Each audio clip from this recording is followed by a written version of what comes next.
Hey, everybody, welcome back to the John Hallett Podcast. Today, we're talking about combative zones, action zones, things that we're doing at different distances with an attacker or a would-be attacker. You know, those gray zones are always tough, but I want to thank everybody for joining us again. Trying to build this podcast up. You can support us at suckless.co and our online training portal, ClearSky.Training, and a bunch of other places if you're a listener. We try to cycle them in there, but our real goal is self-defense and fighting skills. We target Krav Maga people a whole lot, but it's really good for everybody. Any martial art can integrate this stuff. I love all martial arts.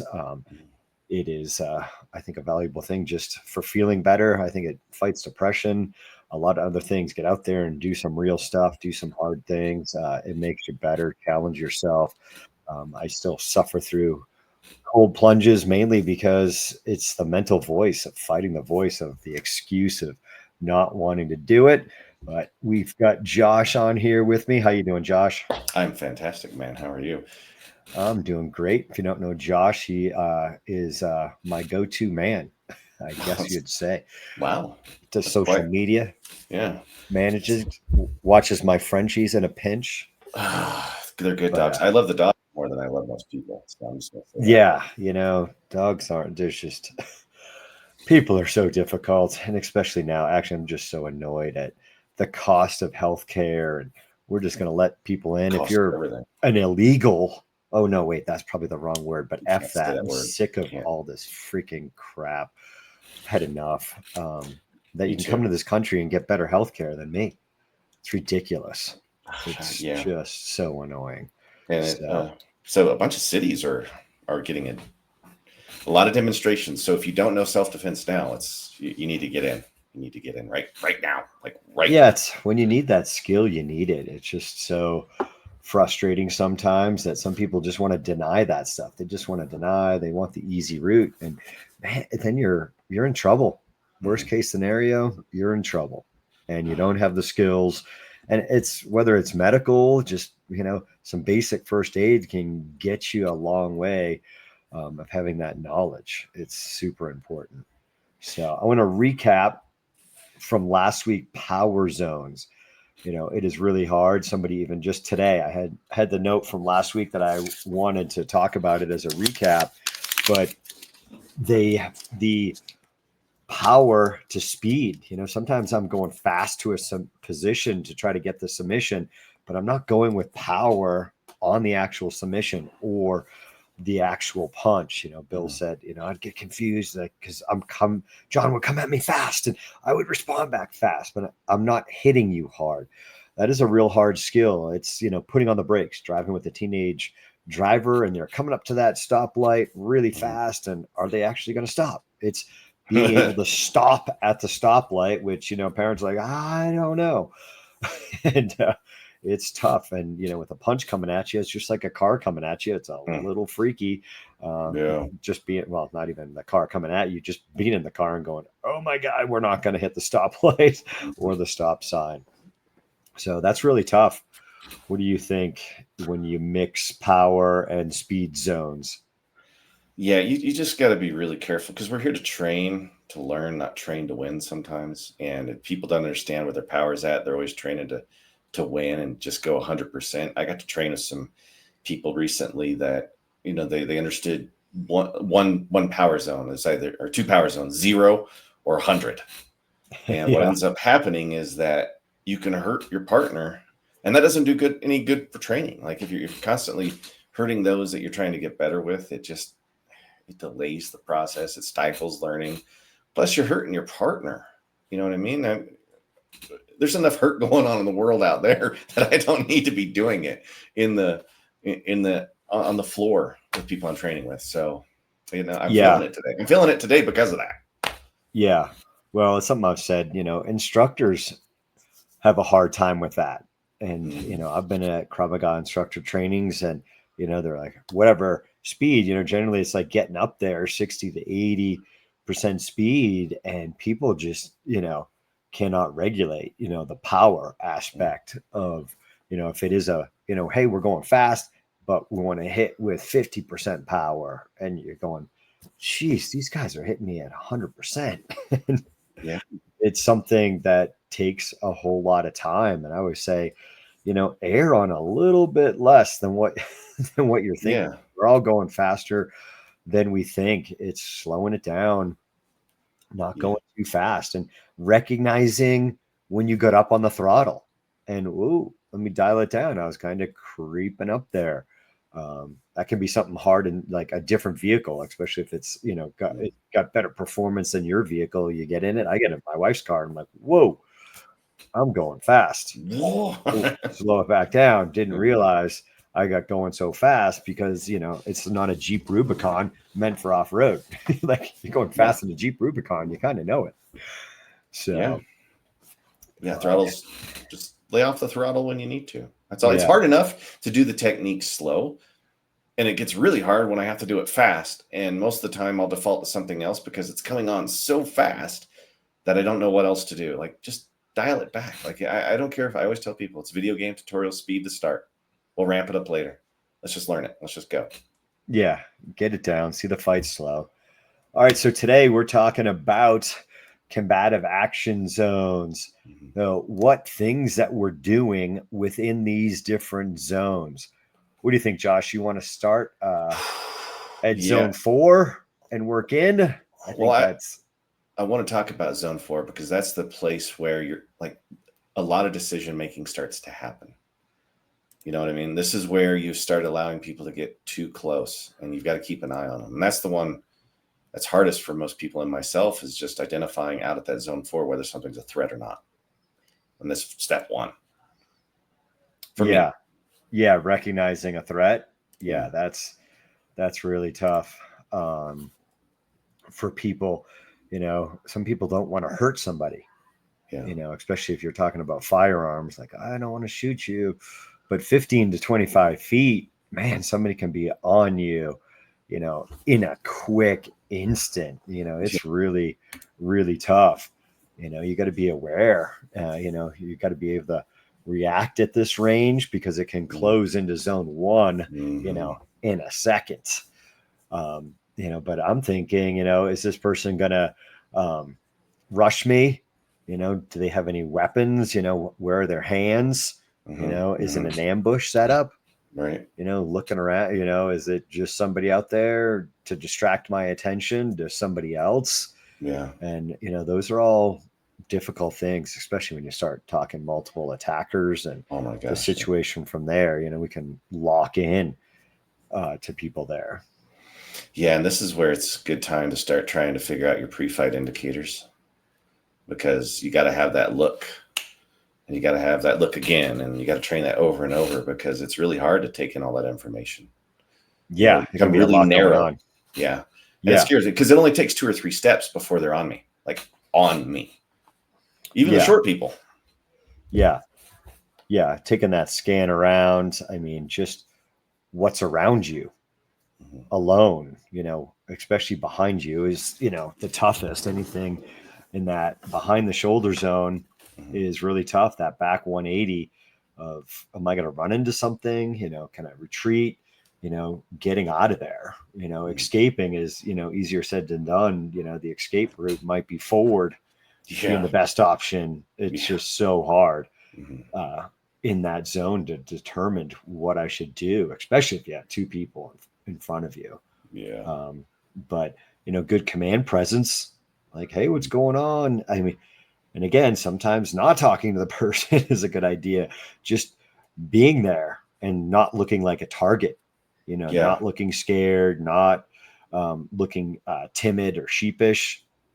But it might need to be something verbal. It might be, I need to get 911 on the phone. Yeah. That's better than dialing a friend because, your friend doesn't know where you are. And you got that cell phone. They suck. Utilize it. Or distraction in life, but they can track you and find you if you call 911. I mean, now it's going to take a minute and they might find your body.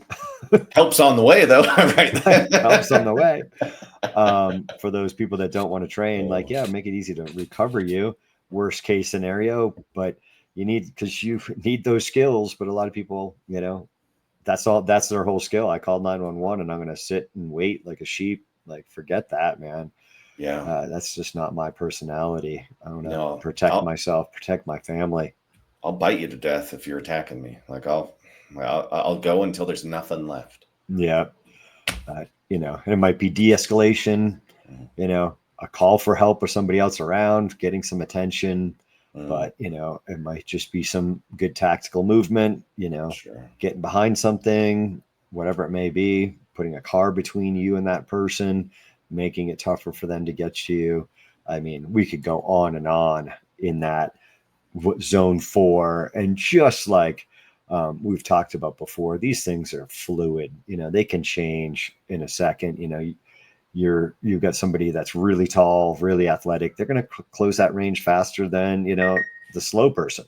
So really kind of hard to put a hard and fast number on any of these, if you're really thinking, well, this is what I would do at 30 feet. Yeah. 30 feet could be for you. It's just a general, general zones for our students at Rocky Mountain.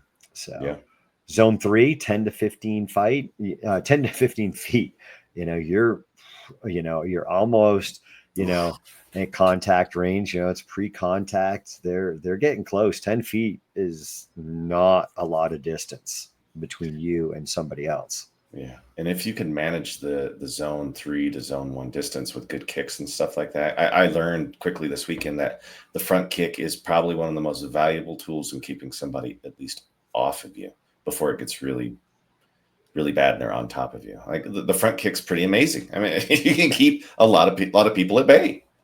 Yeah, but you got to train it, right? We were just talking about this, that, the con of, going for a front kick is you had bad timing and now you're off balance and you fall on your ass. So practicing, it's, when people just like, I've got this down. I mean, yeah, okay, you got the front kick down. Now let's add movement, and even if you had taken a tactical step backwards, trying to, get out of that zone and get yourself a little bit more space, but now they're rushing, you're going back and you decide to throw a front kick. Now you're unstable. It's doing all the, that's why I just love drilling so much. I love teaching beginners the basics, but, it really becomes, let's play the game. Let's play around. Let's drill. Let's do these things with a little bit more unpredictability versus somebody, standing there with a kick shield. It's tough, but, the type of threats is kind of the same. Somebody's got a knife or gun, they've got aggressive posturing, they could still like suddenly rush me from there. They're carrying a weapon on them, just trying to see if somebody's printing a firearm, somebody's got a knife in their pocket, all that stuff of trying to take charge of somebody when you have that split second possibly. But again, your gaze might be looking around. It's just so hard, and time and training. You might be not looking at their pockets or whatever else. I mean, it's tough. I mean, we had students just doing the assess drill after hitting. I've done it a couple different ways with combatives and, with self-defense practice, and telling them, all right, I want you to move away from them. And what you're really thinking here, especially on the combatives, you're moving away. That person is neutralized for what you feel, is a good second or two, enough that you're retreating away and you're assessing your environment. I was standing, behind people with that giant Halloween pipe. That thing's like good 3 feet, maybe. Oh yeah, it's big. And I'm standing back there, for a minute of them doing this drill with a giant pipe, and doing different things behind them, and they're not picking it up, and that's tough. I mean, that's that quote, man scan. I told them, don't man scan. You've got the time. It's not a quick glance. Assess your environment. And that stuff takes training after your combatives. Take that. It's not easy. I'm not saying I'm perfect at anything, by all means. I'm like, suck less. That's what I'm trying to do. But yeah, it's a hard thing. Yeah, I mean, I half-assed the scan yesterday. You're like, how many fingers am I holding up? I had no clue, man. I I have saw an no orange idea. shirt and I didn't know what to Yeah, I do. just looked and I saw a guy with a red shirt. Like, Yeah, oh, okay. And even that, you and Bill see that shirt as red. Bill's like, hey, what's the guys in the orange shirt? I'm like, I guess I'll call it reddish orange since that's the only guy with a bright colored shirt. Everybody else is in black. Um, yeah, so we even see colors, slightly different. yeah. That could be a 911 right there. The guy with the orange shirt, and Sure. police come up on scene, and Right. somebody's got Denver Bronco orange on, and they're looking at that guy. Meanwhile, the guy in the red shirt Yeah, or just the walking reddish away. orange shirt is like Sure. getting away. We can start to use our advancing kicks, especially, your pushing kicks. I've got time to move and take an angle on somebody at 10 to 15 feet. Just stepping off line is huge. I might be able to draw my weapon, especially at this, 10 to 15 feet, because, you concealed carry holders.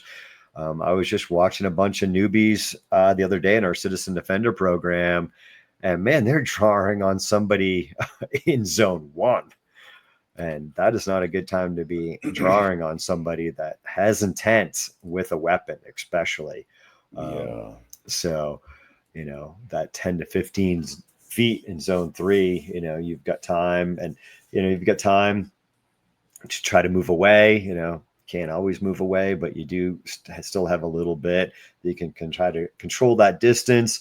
I'm probably thinking, de-escalate there still, talking the person down. But my mindset is, I'm ready for this fight. I don't care what, I'm a big baby, please. If they seem aggressive, but my mindset is I'm prepared to go. I would like to de-escalate this thing. But please stay away from me. Even if it's very meek sounding, my head is, here we go. We're ready to go. They, one more thing happens or they take another inch forward, I'm going. And not having this hesitating. I see a lot of students hesitate in this zone to make an action of any sort, that they hesitate. So you got anything that we kind of missed in zone 3 you want to hit before we go to 2? It's just that zone 3 to zone 2 is so fast. Really keep your head on a swivel. It changes in an instant.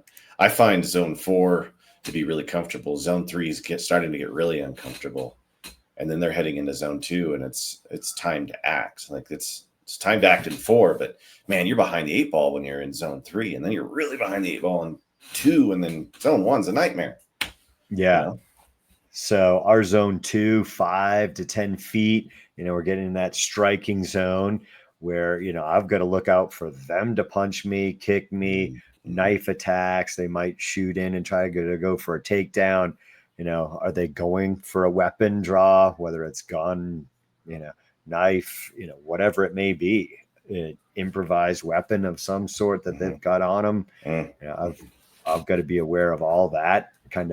We're now in this kind of hand-to-hand situation where I'm probably not going to be able to access my gun, especially as we get in, to that, closer to that 5-foot zone. It might be a big mistake. And I just added to my problems. They have a knife, I have a gun out, and bang, bang isn't always the answer, because they might be going for that weapon because then now they're being threatened. And they might be grabbing and going after that weapon, let alone slashing at that weapon. Something that, you forget, you present out into a full presentation and they're slashing you, and, they're disabling your hand to some degree. They slash your forearm and tendons in your forearm. Really tough, let alone slashing at your neck. Yeah. And, you are prioritizing your gun because you're a concealed carry holder, and so many people, that's their only thing that they're going to go for. Or even the people that, I've got pepper spray. Great. Go for pepper spray right now. Yeah. When you need to be going hand to hand. So that kind of covers a lot. That's what we're thinking. that I've got to go hand to hand, whatever, whatever the appropriate strike is, to hit them with. It can be the whole arsenal kind of in that 5 to 10 foot zone, depending on, your reach, with your kick, your burst in, your punch. Yeah. But it is, you've got to go. It's pretty much go time. You see a lot of people hesitate and let that person, get even closer, even closer. And they're interviewing them and they're waiting to punch, or attack, whatever it may be, grab them and take the woman down, in some sort of rape scenario, that they let that person close when they should have hit and done, and again, you got to go, ladies. You've got to go.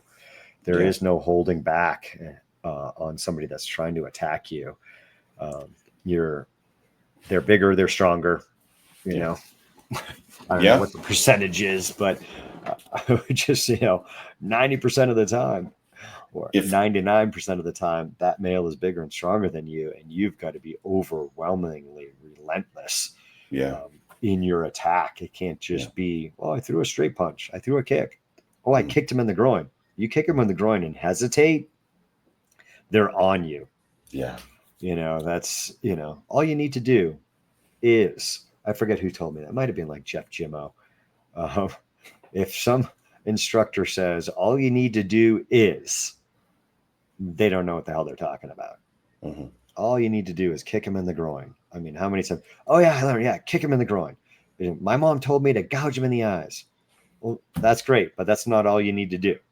Yeah. You need to do a whole lot more than that, and you need to train it, because, man, we can all hesitate, and to what degree, it's just, again, crazy. If to all me, in any world, it looks like, we keep, people want to say in today's world, but man, I think throughout history, being able to defend yourself has been kind of a prerequisite. I mean, we might look back here and go, oh God, caveman times. Oh man, the Wild West. Oh, definitely needed to protect yourself then. I think it's a human thing. We should be able to protect ourselves, protect our tribe, our family. It's crazy to me that people don't prioritize it. Even 1 day a week, just it's consistency. 2 days doubles your effort, but man, the amount of things that people do is just, I'm just so sick of social media and all this other crap. I mean, I really try to be extremely conscious if, getting sucked into that algorithm, it's tough. I mean, I just try to stay on YouTube. At least I'm, watching Dave Chappelle or something else funny.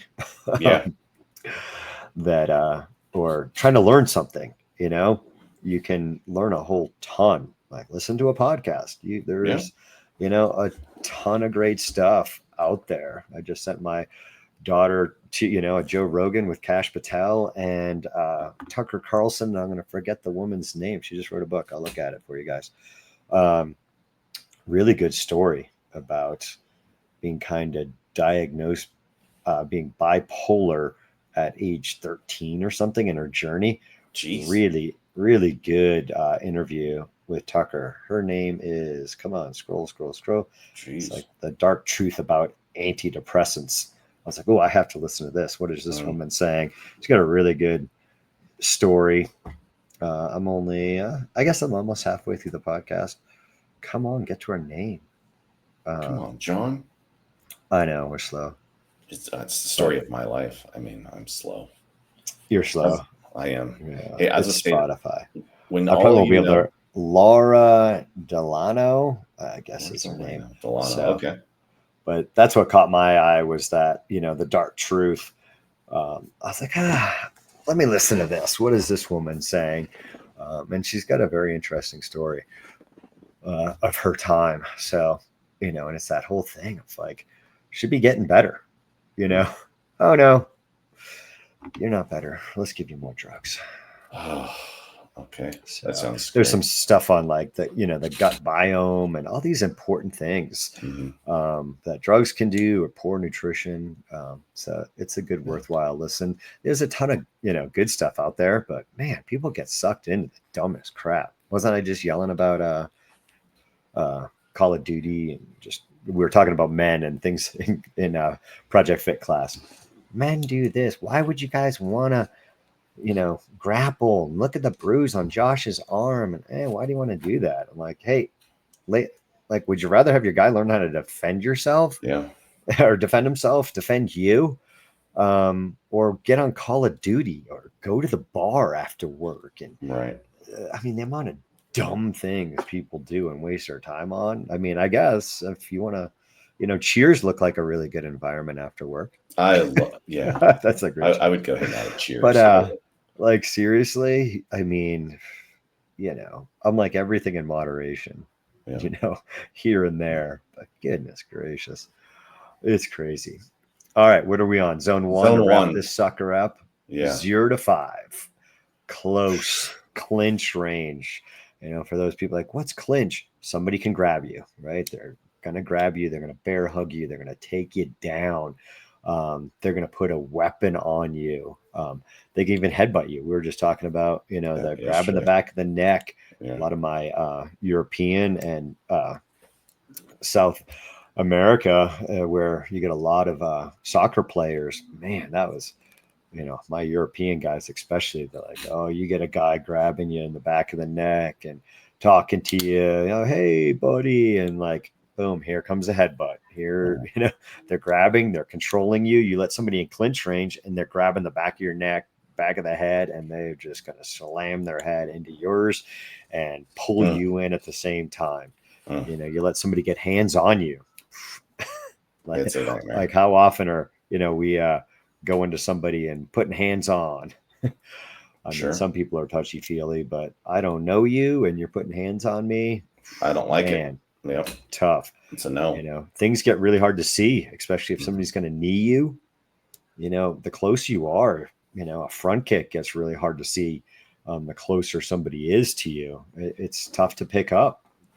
Yeah, and those attacks are lightning quick. I took a knee to the head just this weekend, and it happened so fast. And all he had to do is get a small piece of me, and it was like that. And it would have been over if it was really committed. Yeah. It was so scary. It was so scary. Yeah. It was a good video. I agreed not to share it. Damn it. Yeah. No, it's probably okay to share now. My ego bruise isn't there. But your ego is unbruised. Right.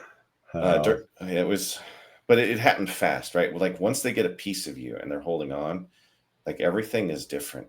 Everything happens so fast when you're in zone 1. And you have to be fast yourself. Like you've got to either, you've got to start going faster than them now because you're behind it. And it's scary how quickly it all ends if they execute right or you execute right. Like if it's something that you counter, it's got to be over like right then and there. It's got to end it. That's the thing is that I realize now that once it starts, you've got to find a way to end this thing. And that happens a lot in zone 1 if they're that close. Like you've got to be able to end it right there.